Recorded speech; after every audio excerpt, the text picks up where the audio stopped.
ایک عام آدمی ہمیشہ یہ پوچھنا چاہتا ہے اور ہمیشہ یہ پوچھتا ہے اور اس کو کوئی جواب نہیں دیتا کلیئرٹی میں کہ ان کا رب جس نے ان کو کریٹ کیا ہے وہ ان سے کیا چاہتا ہے. اگر آپ یہ سوال مجھ سے 10 سال پہلے پوچھتے تو میرا جواب بہت مختلف ہوتا.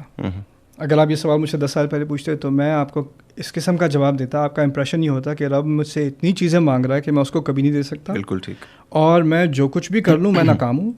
میں ایک گنہگار اور گھٹیا انسان ہوں اور چانسز 99.9% یہی ہیں کہ میں جہنمی ہوں. ٹھیک. اور یہی بدقسمتی ہے میری کہ میرا رب جو ہے اس نے بہت ہی زیادہ بھاری کام مجھ سے کروانے اور وہ میں ایک تو میں کر نہیں سکتا اور کر بھی لیتا تو شاید اس میں کوتاہی اتنی ہوتی کہ وہ قبول نہ ہوتے. لیکن الحمدللہ آپ نے یہ سوال 10 سال بعد پوچھا ہے. یہ خدا نے ہم کو ملایا, یہ ایک وقت پہ ہے جہاں پر میں بھی وہ سیڑھیاں چڑھ رہا ہوں شعور کی, اور ساتھ ساتھ آپ کو بھی. اسی لیے میں نے چاہا کہ میں آپ سے یہ پوچھوں. تو اس سے میں 2-3 چیزیں آپ کے سامنے رکھ دوں.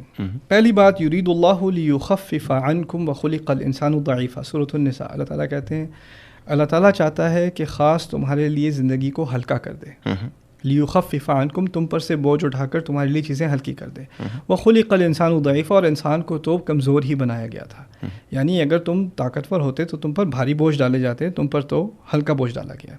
دوسری بات, الا من رحم ربک ولذلک خلقہم, سوائے ان لوگوں خاص لوگوں کے بارے میں بات کی جا رہی ہے جو جنت میں جائیں گے, کہ جن کو اللہ تعالیٰ نے رحم دیا. ولذلک خلقہم, اور اسی لیے تو انہیں بنایا تھا, جنت کے لیے ہی بنایا تھا. تیسری بات, اولئک ھم الوارثون الذین یرثون الفردوس ھم فیہا خالدون, سورۃ المؤمنون کی آیات ہیں کہ جنت کا جو سب سے اعلیٰ درجہ ہے اس کو فردوس کہا جاتا ہے. اب ہم تو یعنی اگر ہمیں کہیں وہاں سے ہوا بھی مل جائے تو بڑی بات ہے, یہ تو بہت ہی اونچی جنت کی بات ہو رہی ہے. کہا گیا یرثون الفردوس, ان کو وہ فردوس وراثت میں ملے گی. آپ مجھے یہ بتائیں وراثت میں کب چیز ملتی ہے؟ جو جب آپ ہی کی بنتی ہو. آپ ہی کی بنتی ہو تو وراثت میں ملتی ہے, وقت پہ ملتی ہے. تو اس کے بارے میں ایک بڑی مشہور حدیث ہے رسول صلی اللہ علیہ وسلم کی, صحیح حدیث ہے. وہ یہ کہ اللہ تعالیٰ نے تمام مسلمان کے لیے, تمام انسانیت کے لیے فردوس میں گھر بنایا ہے. ہر انسان کے لیے اس کا اپنا گھر, کسی جنت کے کسی لو لیول میں نہیں, ہائیسٹ لیول میں اس کا گھر ابھی سے تیار ہے. خدا کوئی کام بغیر مقصد کے نہیں کرتا. اگر اس نے گھر بنایا ہے تو کس لیے بنایا ہے؟ تاکہ آپ اس میں رہیں. اللہ تعالیٰ کا پلان ہر انسان کے لیے یہ ہے, اس کا ارادہ ہر انسان کے لیے یہ ہے کہ وہ جنت میں جائے, اللہ تعالیٰ کی خوشی حاصل کرے. یہ چیزیں میں آپ کے لیے اس لیے آپ کے سامنے اس لیے رکھ رہا ہوں کہ جو ہماری ریلیجس ڈسکورس ہے نا, جو خاص کر India, Pakistan, even Arab world میں جو دین کے بارے میں بات کی جاتی ہے, اللہ تعالیٰ کے بارے میں بات کی جاتی ہے, اس سے امپریشن یہ دیا جاتا ہے کہ یہ بہت ڈرایا جاتا ہے, بہت ڈرونا خدا ہے, یہ بہت غصے والا خدا ہے, بہت سزاؤں والا خدا ہے, اور اس نے کسی کو نہیں چھوڑنا, یہاں تک کہ اصل آفت تو مسلمانوں کی ہے. اتنی ڈپریشن ہو جاتی ہے انسان کو یہ خطبے سن کے, یہ لیکچر سن کے, کہ انسان سمجھتا ہے میں اس دن میں کر کیا رہا ہوں یار. انسان دین کی طرف آتا ہے اطمینان کے لیے, سکون کے لیے, اور یہ چیزیں سن کر انسان ڈسٹرب ہو جاتا ہے اور پھر obsessive compulsive ہو جاتا ہے. نماز پڑھی, پتہ نہیں نماز قبول بھی ہوئی کہ نہیں, میں اتنی کوتاہیاں, اللہ تعالیٰ تو یہ بھی قبول نہیں کرے گا, وہ بھی قبول نہیں کرے گا. لوگ میرے پاس آتے ہیں, پہلی بات یہ کہتے ہیں آپ بہت اچھے ہیں, میں بہت گناہ گار ہوں, آپ میرے لیے دعا کریں. یار تمہیں کس نے کہہ دیا تم گناہ گار ہو؟ تمہیں کس نے تمہارے ساتھ یہ زیادتی کی ہے؟ رسول صلی اللہ علیہ وسلم صحابہ کو بھیج رہے ہیں ایسے گاؤں میں جہاں پر لوگ بتوں کی پرورش سینکڑوں سال سے کر رہے ہیں.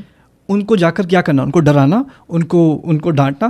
یسرا ولا تعسرا, تم دونوں جاؤ, لوگوں کے لیے کام آسان کرنا, ان کے لیے مشکل مت ڈالنا. یہ کہا گیا انہیں. ہم نے کیا کیا؟ ہم نے اپنوں پر اتنی مشکل ڈالی, دوسروں کو کیا رہ گیا؟ دوسرے تو ویسے ہی جہنمی ہم سمجھتے ہیں.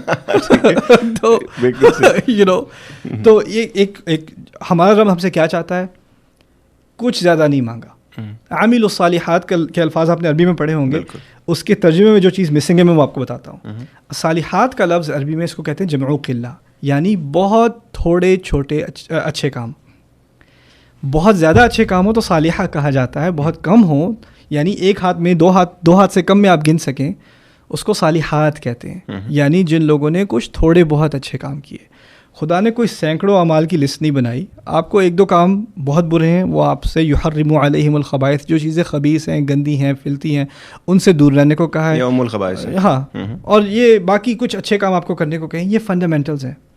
لوگ کیا کرتے ہیں, لوگ اپنے آپ کو اوور ویلم کر لیتے ہیں اور یہ ایکسپیکٹ کرتے ہیں کہ خدا ان سے ان کی یہاں تک کہ اچھے کام بھی قبول نہیں کرے گا. سو ہیومن سائیکالوجی کو سامنے رکھتے ہوئے جیسے ہم لوگوں کی طرف سے اپنے آپ کو ایکسپیکٹیشن میں ڈال کے اوور ویلم اور اسٹریسڈ آؤٹ کر لیتے ہیں, ہم رب کے ساتھ بھی وہی کرتے ہیں. ایگزیکٹلی. یہاں تک کہ میں اس میں ایک بات کا اضافہ کروں, لوگ آپ کی غلطی دیکھ کر آپ سے کہتے ہیں خدا آپ کو کبھی معاف نہیں کرے گا. یہ فتویٰ تو وہ لگا ہی نہیں سکتے. اور لوگ آپ سے کہتے ہیں آپ برے انسان ہو, آپ جھوٹے ہو, آپ نے غلطی کی ہے, آپ نے چیٹنگ کی ہے, یا آپ نے اپنے پیرنٹس کی جو آپ کی ایکسپیکٹیشنس تھی اس کو ڈساپوائنٹ کیا ہے, تم نے کہ ہماری امیدوں پر پانی پھیرا, یہ کیا وہ کیا.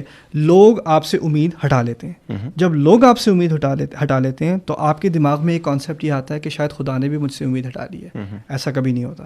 لوگوں کے امپریشن کو آپ خدا کے امپریشن سے کنفیوز نہ کریں. بالکل ٹھیک.